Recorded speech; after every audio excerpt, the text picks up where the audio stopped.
Welcome aboard. It's Captain G with an update video for Operation Stalemate 2, HBG's new Pacific Island Command Series games. So last video I covered the Japanese. I'm going to cover US units and some of the unique rules about them. Then talk a little bit about victory conditions and turn order. And that should set the stage entirely for us to begin gameplay. So I'll start with the units most near and dear to my heart, the U.S. Navy.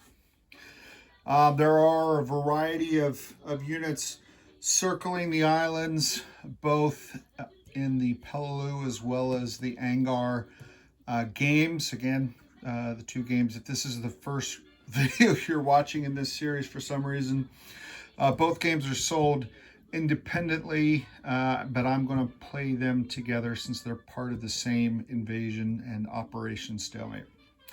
So with the Navy, you have the battleship. The battleship's main purpose is shore bombardment. The Japanese have no Air Force. Japanese have no naval units in this game other than that barge that we talked about. So the battleship can fire from this dark blue, which is the deep sea, or they can move into the shallows, these light blue sea zones that are adjacent to the island.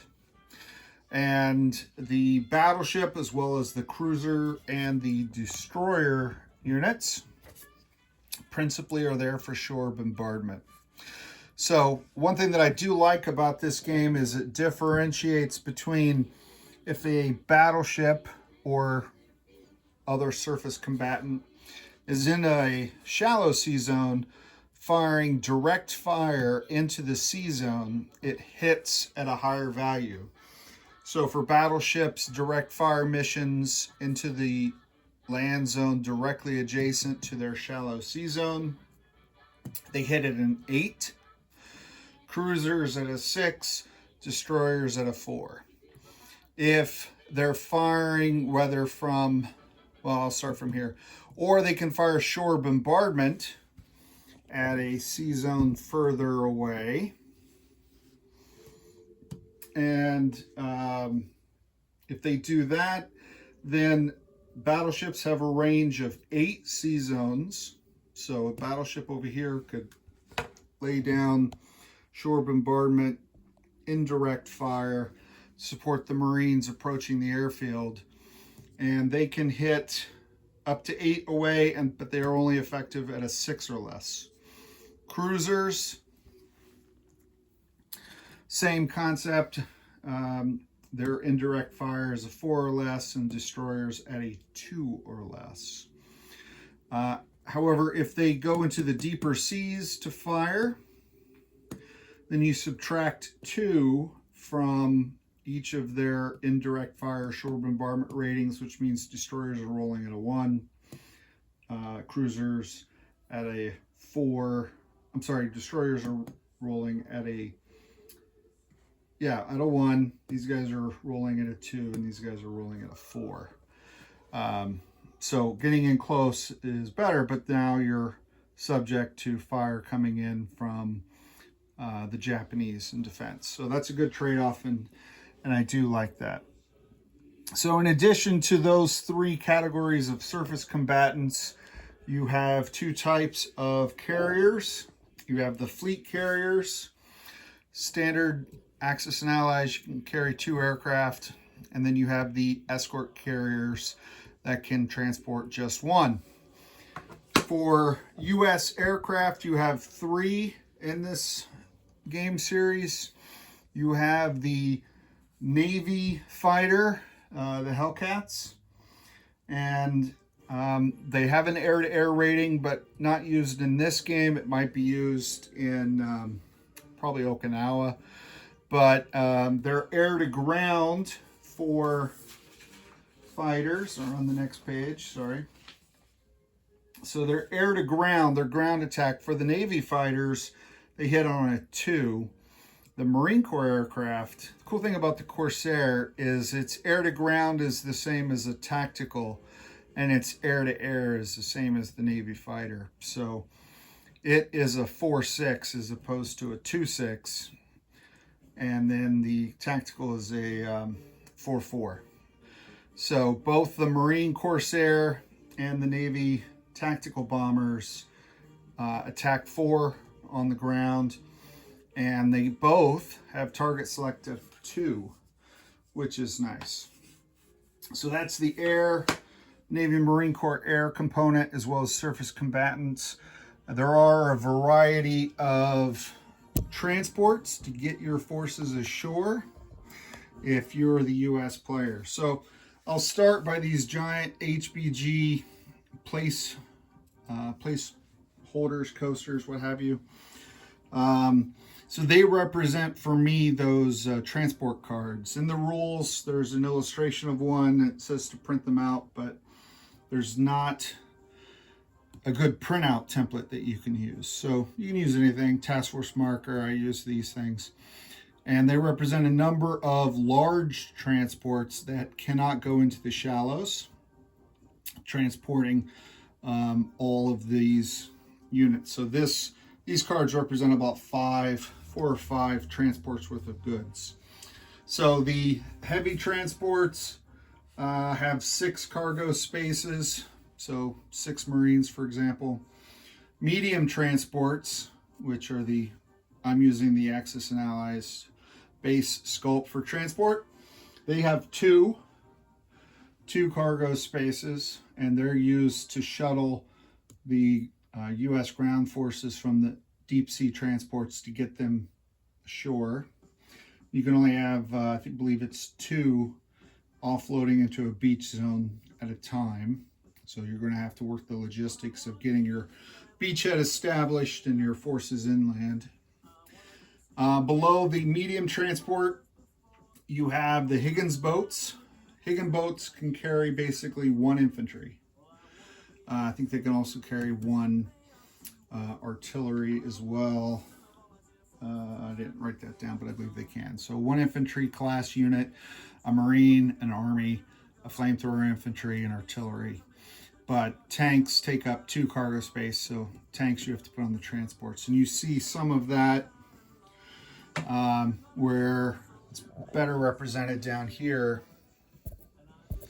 in Angar, with the Army having forces all ready to offload as this beachhead is established and pushes in.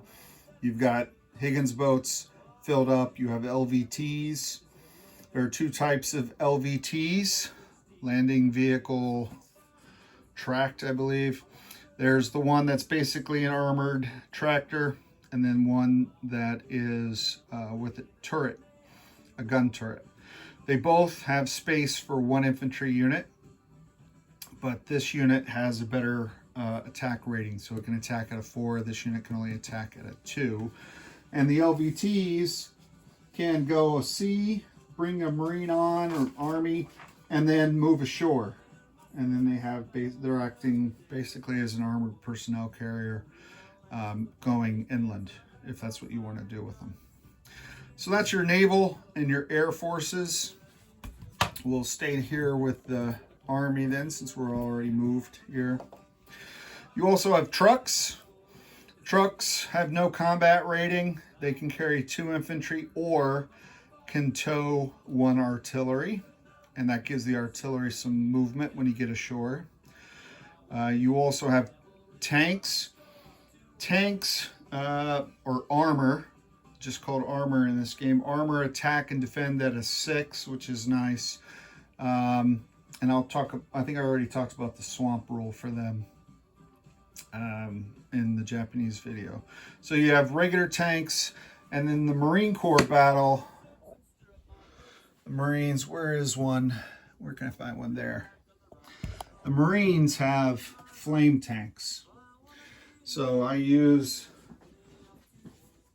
this HBG sculpt with, you'll see the difference here, the regular armor, the regular Marine tank in this case has the black barrel, And then the flame tank has a regular combat barrel, but then also the red flame barrel. So flamethrower tanks are unique only in the Peleliu Marine Corps game. I assume it's also in Okinawa and Iwo Jima, if you're interested in those. They attack and defend at a 6 as well, but the flamethrower aspect allows them to cause casualties on the Japanese directly and to ignore the bunkers, which the Japanese can hide in and take damage on the bunker and preserve their combat units. Marines and infantry. The only difference, they both defend at 4. The Marines attack at 3. The Army attacks at 2. So obviously a nod to the superiority of the Marines, particularly in these amphibious invasions. Flamethrower infantry, same as the Marines, attack at 3, defend at 4, but like the flame tanks, they can ignore bunkers. Their fire goes in and hits the Japanese, who cannot hide behind them. These units, and these 2 particular examples, are custom paints by Flak 88. They represent CB units, and there are none on Angar because there are no airfields down here in Angar.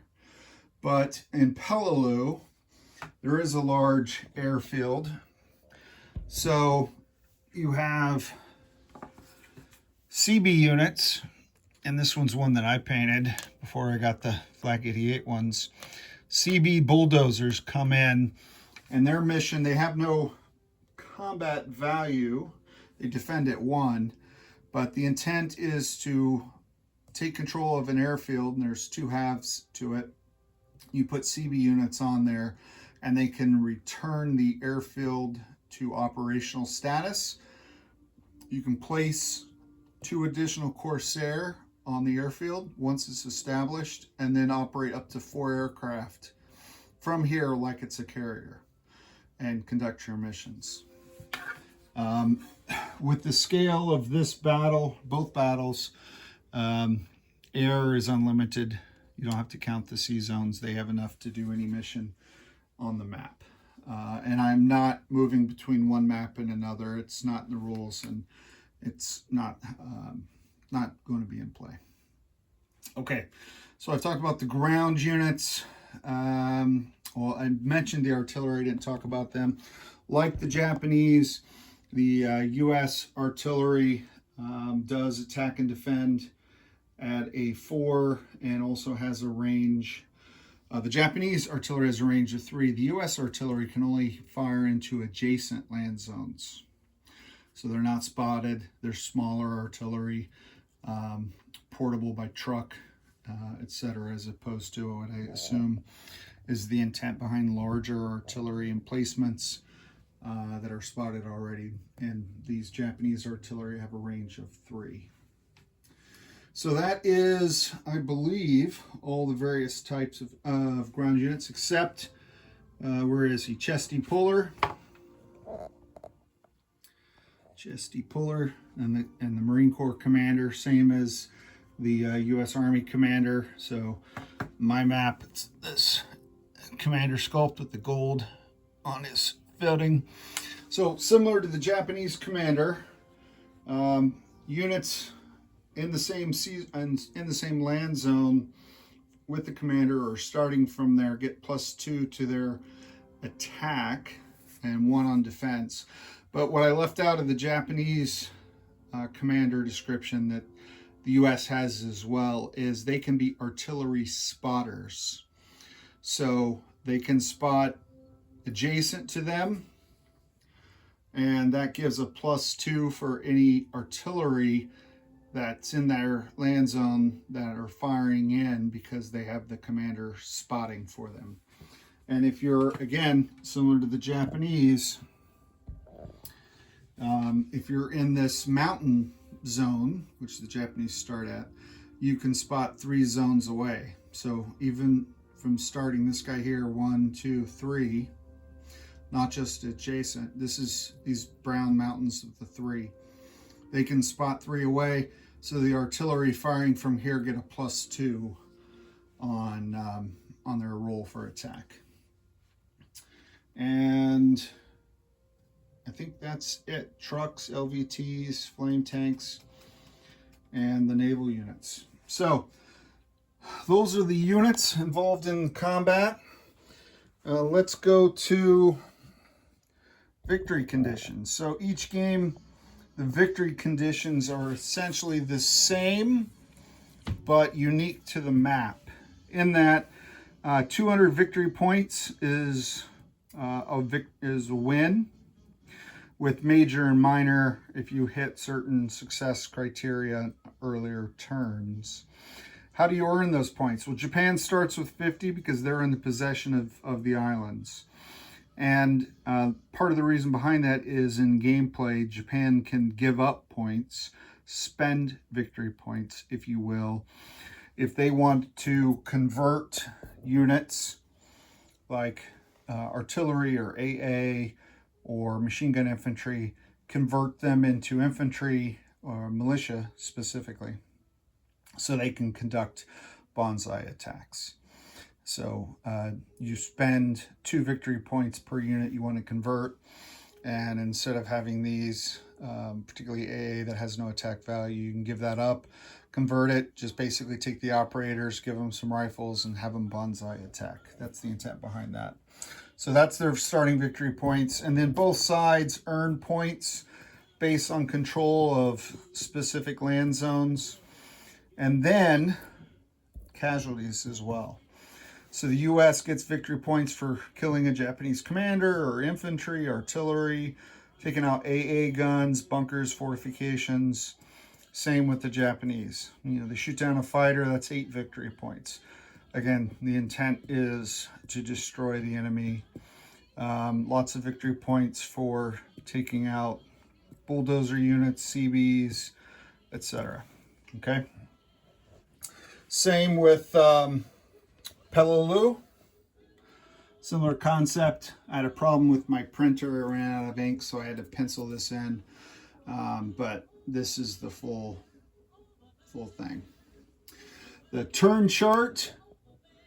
Again, Peleliu and Angar is the same. Each calendar day, it's mapped out. And then this has when the reinforcements are eligible to arrive for the 321st. If the U.S.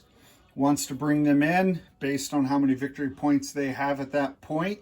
And I do like this aspect that they designed into it historically.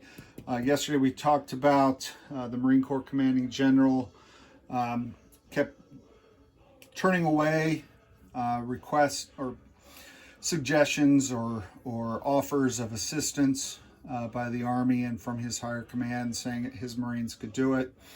So if the Marines have more than a certain point value, then they don't roll. If they're under that, then they do roll, and they have to roll to achieve those reinforcements. And if they miss, they roll again the next turn. If they miss, etc. Okay. And then these Japanese flags represent that one lone infantry coming down from the larger islands in the Palau island group and landing in Nagasabus, which I know I'm probably mispronouncing. So a little confusion in the rules, and I'll come back to that in a second, but looks like Peleliu is 30 turns, 1 turn a day, and that doesn't even reflect half the time that the battle actually went. It went well into November. It was over 70 some days of combat, but 30 turns. If you get to this point, they just look at point value basically at this point, but there are opportunities for either side to win earlier or that if it's a dominating value.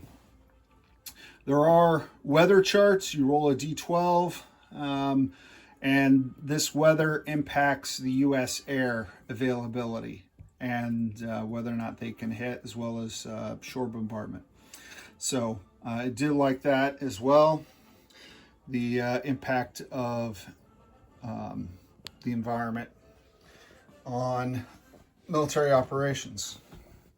And then the last thing we're going to go over here is just the turn phase. I only printed out, again, I said I was running low on ink and it actually stopped. I just printed out one turn chart. Both of them follow the same sequence. And in looking at the revised rules for Okinawa, which has a new rule set similar to this system, and the other game from HBG in this series, Iwo Jima, similar construct for each of them. So if U.S. player has the initiative, which they do to start the game, you'll take turns in this order. So you roll for weather, then the U.S. air fighters and tactical bombers conduct their missions. The Japanese fire anti-aircraft, you bomb, then the aircraft land. So that's it, they're done. Then the U.S. artillery, U.S. movement, including loading and unloading of ships at sea, offloading troops onto the beaches, etc. And then finally a combat phase. Now, my understanding of the rules as written is there is a stacking limit of 12 for each side in a land zone, 24 total. So if the Army in this case were to move into the East Central Forest to engage those Japanese, you would do one round of combat. And if all the Japanese were eliminated, then the U.S. would take possession of the zone.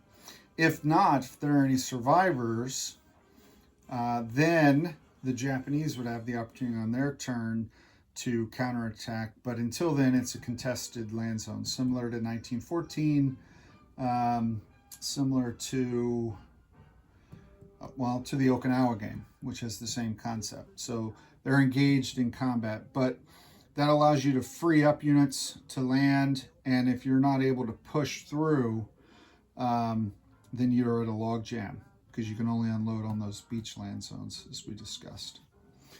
Okay, so let's get back to where we were. So there's movement phase, combat phase, one round of combat in each land zone that you're attacking. Then the Japanese counterfire. Ranged artillery cannot fire into a land zone where your forces are present, so you're firing into the enemy land zones. Japanese movement, and then combat phase.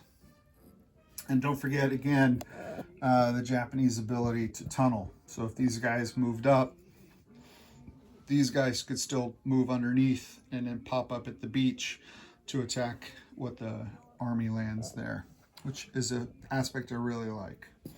So after the Japanese combat phase, U.S. reinforcements, then Japanese reinforcement phase, depending on which game you're playing, and then end of turn.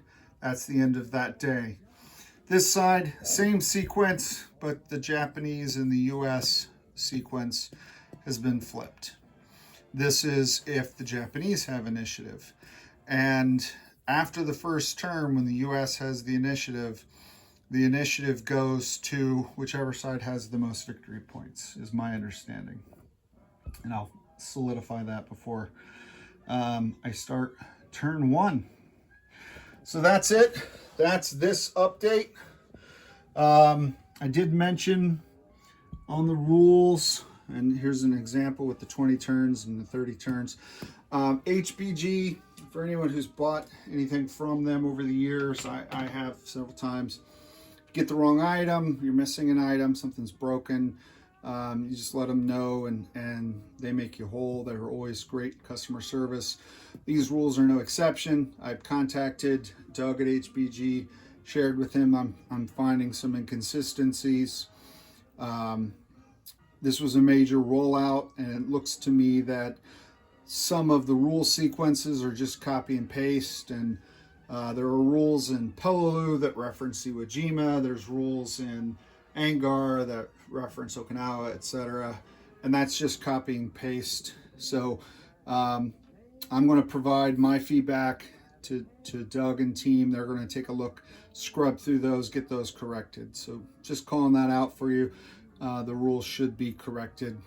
Give it some time, a few weeks. I don't know. It's going to take me a while to pull together my notes and send it to them. but they will make that correction. Okay, which is awesome, because the game, I'm very excited to play it, which is the next step. Play it with all of you. Please drop questions, comments in with the video. I am posting these as I make them, but I've also created a playlist. If you're interested in learning more about the battle or the campaign, I do have some videos that I've been reviewing for my own knowledge and education on these campaigns, about Peleliu and Angar and what's going on, a couple different formats. So they're available, links to them are available in the playlist. So if that interests you, enjoy, and let the original content creator, give them a like and let them know that you enjoyed their videos. All right, so that's it for tonight. This is Captain G. Next up, turn 1 of Peleliu, the landing of the U.S. Marines. It's Captain G, over and out.